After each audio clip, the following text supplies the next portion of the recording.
মা ছেলের কণ্ঠের আওয়াজ পাইয়া মা মোনাজাত ছাইরা দিয়ে এখন দাঁড়া শুধু খালি কান্দে, শুধু খালি কান্দে।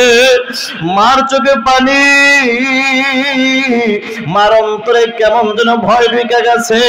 মা মনে করছে আমার ছেলেটা আজকেও বুঝি লাঠি নিয়ে আমাকে মারার জন্য হাজির হয়ে গেছে।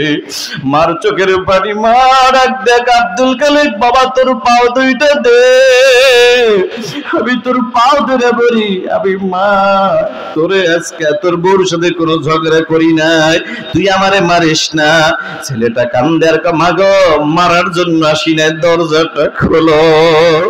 এই কথাটা বলে আব্দুল খালেক দাঁড়া রয়েছে। মা দরজাটা খোলো, না হয় লাথি মেরে ভিতরে ঢুকবো। মা চিন্তা করলো আমার ছেলের রাগ বেশি, দরজা না খুললে ভিতরে ঢুকলে আরো বেশি মারবে, দরকার নাই ওর যা মন চায় আমারে মারো।